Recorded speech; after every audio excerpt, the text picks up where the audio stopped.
This is crazy, but not unexpected.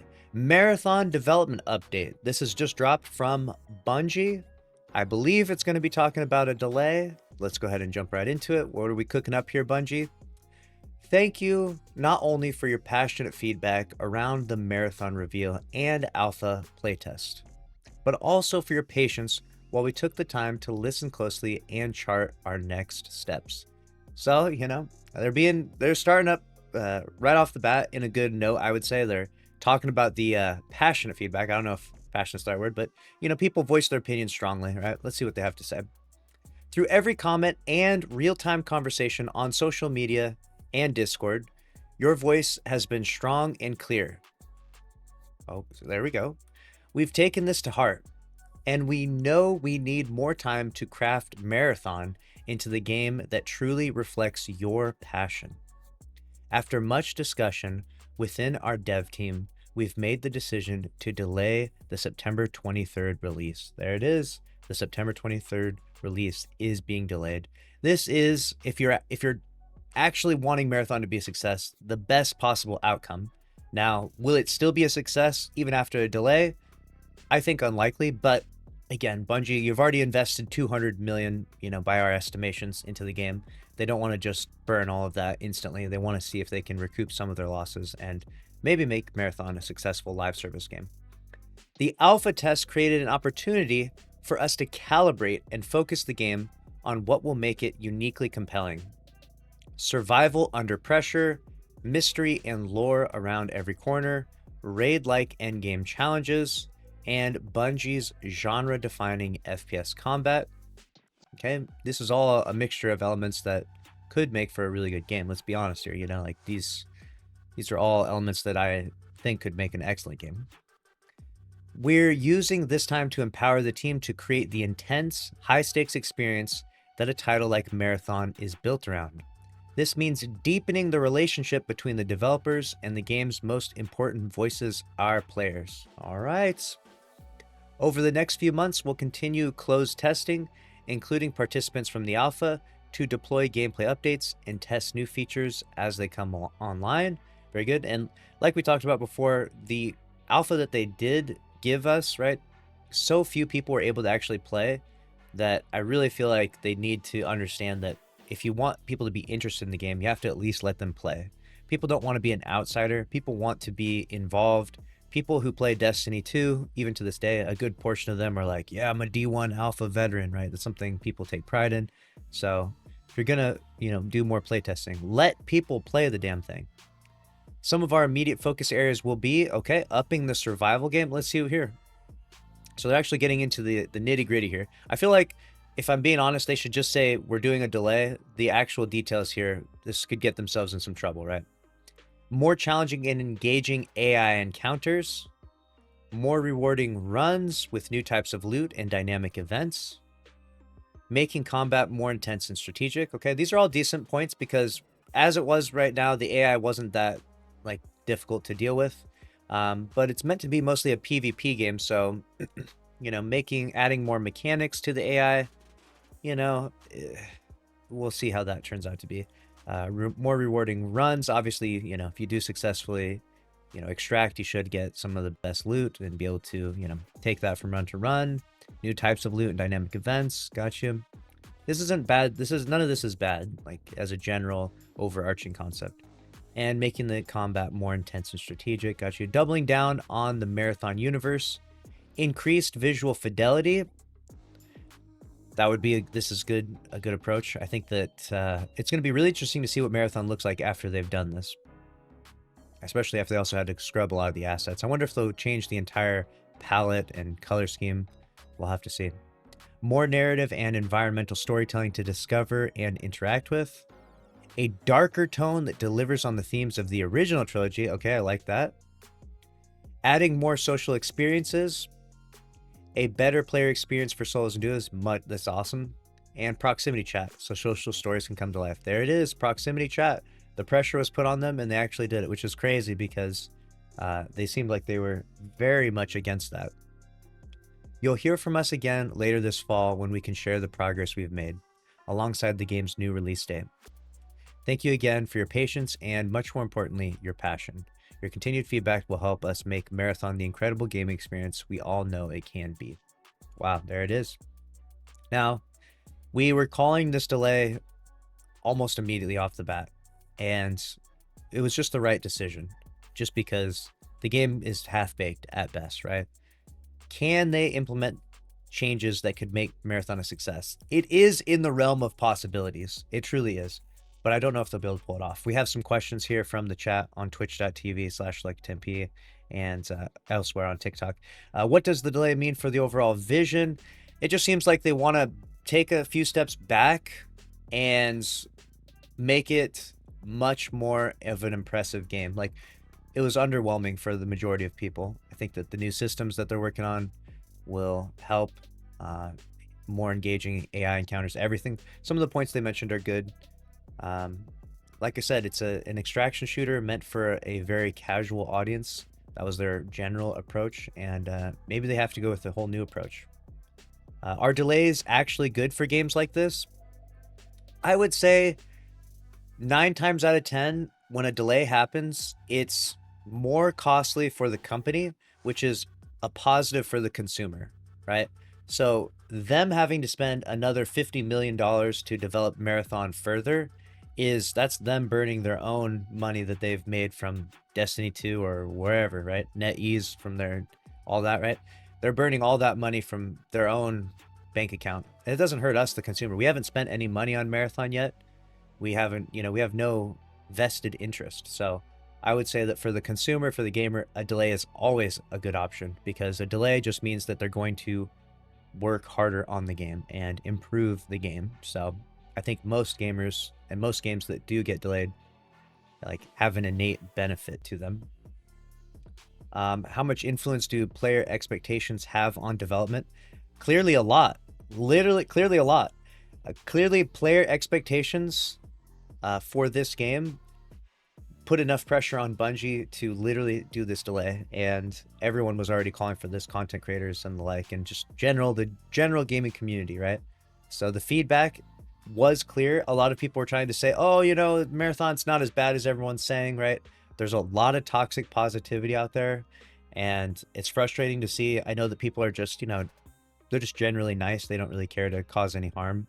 But when you play a game or you see a game like Marathon, it's good to be honest about what you're seeing and your general interest of playing this game. And very few people were interested, so much so that they literally have to delay it now, on top of everything else. The art scandals aside, I don't even like talking about the art scandal stuff too much, because it's just beating a dead horse at this point. Everyone has thrown their punches at Bungie for that one. That was probably the biggest blunder, and that will forever be Bungie's biggest blunder and one of the biggest blunders in gaming history, period. So that aside, though, the game still needed more work, even if the art scandal didn't happen. Do you think Marathon is being built with Destiny's lessons in mind? I think Marathon is absolutely being built by, one, the Destiny team. They moved people from Destiny over to Marathon, and they even said here in various different themes that they're trying to work on here. They had they wanted raid-like mechanics. They said they want, here we go, survival under pressure, right? Mystery and lore, right? Raid-like endgame challenges, and Bungie's genre-defining FPS combat. So definitely Destiny elements, and Destiny developers are using their insights to develop Marathon and the success and failures of Destiny to go into Marathon. You would kind of expect it to be such a better product, is the reason why a lot of people are like, this is it, right? When they first showed us Marathon and debuted it to everyone, we were like, this is the game? Like, after all these years and after all these lessons we learned, this is what we made? Kind of expecting more, kind of expecting something grandiose, something, to push FPS into a whole new, realm, show us something we've never seen before, but it was definitely underwhelming. Then we got, is it harder to build a game from scratch or evolve one like Destiny?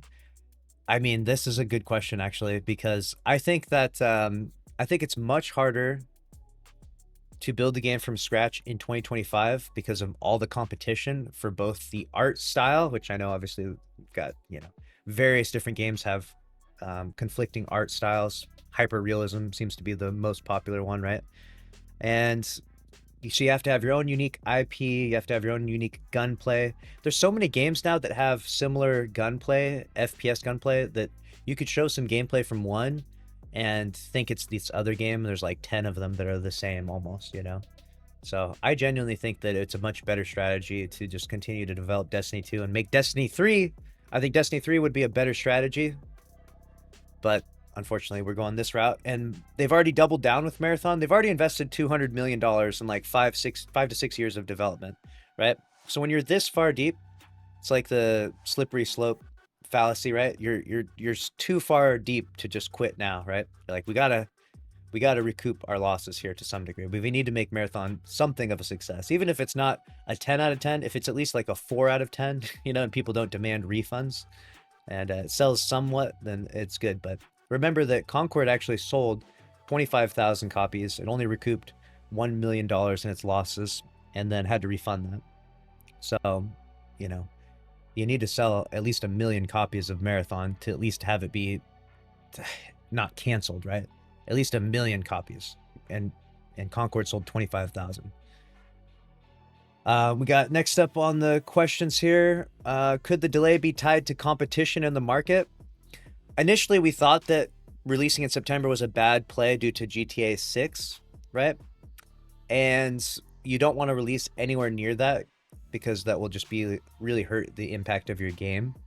But it actually turned out that GTA 6 got delayed. I'm trying to remember GTA 6 launch date.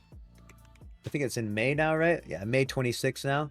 So now they're definitely they were trying to release within the fiscal year, which is March 31st, 2026. So they'll probably release in March, if I had to guess, for Marathon. They don't want to go any further than that, because if it releases in March, then that means 2 months later GTA comes out. And that's enough of a time separation, I would think, that Marathon could grow and like build an audience. But you definitely do not want this game to come out within a month of GTA 6. If GTA 6 comes out and then Marathon comes out a month later, no one's playing it. No one's playing Marathon. And they already might not be playing it, but it's going to hurt even more, right? With Bungie restructuring last year, how much did that affect Marathon? It affected things a lot, actually. It affected things a lot. In fact, there's been a lot of speculation that some of the more argumentative devs were put onto Marathon. Now, this is just speculation. I'm not sure if this is true or not, but it would seem like Marathon might be made up of a development team of maybe the people inside Destiny 2 didn't get along, right? So they kind of just pushed you over into the Marathon world. It sounds awful to say, but apparently that was what the leak said from ex-employees. So definitely the restructuring hurt to some degree. And then we have a question, which is, do you think Sony is pressuring Bungie to hit certain targets? Absolutely. Absolutely. We know this for certain. We just recently had this interview with the Sony CEO, Herman. Shout out Herman. And they're definitely, they are pressuring Bungie to release this. One, I would be willing to bet that they're trying to release it within the fiscal year, as they mentioned. So the release date would be before March 31st. That's like probably the absolute latest that they can delay this to, because, you know, Sony is funding this project, right? Like, they own Bungie, and they don't want to burn so much money if they can't get people excited for this game over the next few months, after they scrub the assets and like new reveals and the new direction they're taking, then they might can it, because marketing for a new game can be upwards up to $100 million. Up to $100 million marketing for a new game, right? And you could save yourself, instead of burning $400 like you did with Concord, you could call it early and only burn $300 million, you know? We only lost you $300 million this time, boss, you know? Versus the Concord 400, you know? Well, at least we didn't lose as much as those guys over there, right? And then the next question is this the right time to launch an extraction shooter? This is the year of extraction shooters. This has been the most competitive year to launch an extraction shooter in gaming in general. Everyone is trying to launch these. We have Arc Raiders, okay? And then obviously Art Raiders, which is what they're calling Marathon, right? And several others are out there looming, you know, in the background, trying to build up their own audience, trying to grow. This has just become the this has become a big genre that a lot of these companies are looking to sink their teeth into and develop, because right now there's like one major title in this, like Escape from Tarkov. And because there's just that one title, a lot of people see this ripe moment of opportunity to grow and build and launch something new and successful and maybe turn extraction shooters into the next big thing. Who knows? I think that extraction shooters are a niche genre within gaming. They're not going to ever be as popular as arena shooters, that's what Halo is, that's what Call of Duty is, that's what Destiny is. In terms of PvP, it's an arena shooter. I don't think it's ever going to be as iconic as that. I don't think it's ever going to be as iconic as Battle Royales have been over the last 5+ years we've been playing those. And then we got, will Marathon even be an extraction shooter by launch? That's actually a really good question. I think that due to a lot of the stuff they're saying here, they want to actually add raid-like challenges, right? They're trying to engage AI encounters. I think that they could be drifting more towards PvE, and it might actually still be an extraction shooter, but with maybe much stronger PvE elements into it, or maybe a PvE variant game mode within the game. And I could see that being a much better direction, because the hyper casual extraction shooter that they're trying to develop doesn't really seem to be a winning strategy right now. And then they said, so yeah, and then go on to say, what if Marathon becomes more PvE focused due to the feedback? It is becoming more PvE focused due to that feedback. And I think that is a better strategy, or at least it's the only, it's a new area to move towards, and see if people are excited about that. Once we see what PvE inside Marathon looks like, then we'll have an idea of if people respond well to that, like, okay, this is how Marathon moves forward. And would you want Marathon to have seasonal storytelling like Destiny does? Man, Marathon lore and storytelling, I don't have any clue what it's going to be like. I think that the storytelling or the seasonal stuff it's kind of like a monetization strategy more than anything. I'm sure that there will be elements like that. Obviously, you have a live service game, so yeah, I'm sure it will have seasonal storytelling. But whether or not it's good lore and good storytelling remains to be seen. Could this delay actually help differentiate Marathon from Tarkov? That's a great question. This game is already so different from Tarkov that I don't think anyone is creating some overlap. The Tarkov player base aren't interested in this game. Bungie's trying to build like a whole new audience with this game. And so I don't think that there's the only comparison between Tarkov and Marathon is just extraction shooter. That's it. And so I think that they've already done a good enough job of that in terms of their vision and the art style, that they're not trying to, it doesn't look like they're trying to just make a Tarkov knockoff, right? Is Bungie risking too much by moving away from Destiny's formula? They risked a lot. I mean, we're talking about hundreds of millions of dollars probably put into Marathon. And this is a big gamble. This is what we've talked about before. This is a big gamble from Bungie, and we'll see if it pays off, right? We'll have to give you some more news and updates. There's a bunch of really good questions in here, and I'll be reading the comments down below. As always, let me know what you think, and make sure to subscribe and smash the like button. I'll see you in the next one. Thanks for watching. Later.